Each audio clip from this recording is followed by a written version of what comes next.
नमस्कार, मी अर्चना तायडे. आपण पाहत आहात आपले पोलीस टाइम. सर्वांना जय भीम.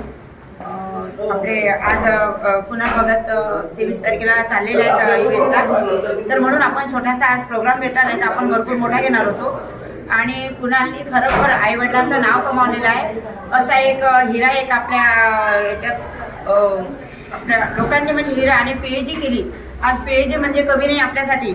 आज PhD करून आज कुणाल आज युएसला शिक्षण घेत आहे.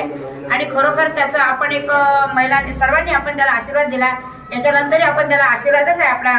आणि त्याच्या आई वडिलांचा हा खरोखर त्याग आहे. आणि त्यागाच्या याच्यातून म्हणजे एवढी मोठी पदवी घेणं आणि पदवीतून एक कुणाल आपला युएसला जाणं हे खरं आनंदाची गोष्ट आहे. म्हणून सर्वांनी एक वेळा कुणालसाठी टाळ्या वाजवा.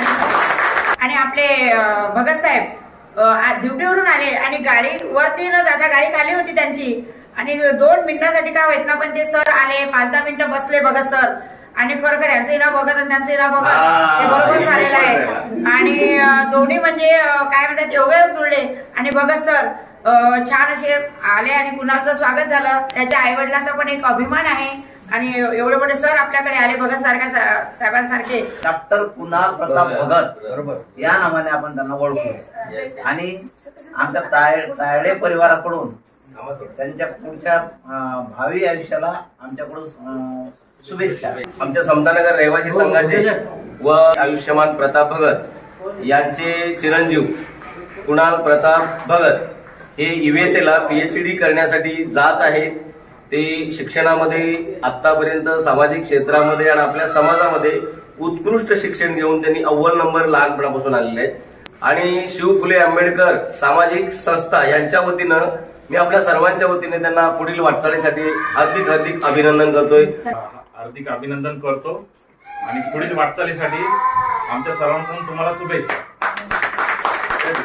आज आपण इकडे आयुष्यमान कुणाल प्रताप भगत हे आपल्या काय सिटीमध्ये राहतात. ते उच्च शिक्षणासाठी आपल्या UK मध्ये जात आहेत आणि PhD करत आहेत. आपल्या पवई IIT मध्ये त्यांनी MTech ही डिग्री मास्टर डिग्री घेतलेली आहे. आणि त्यानंतर ते परदेशी रवाना झाले पुढील शिक्षणासाठी.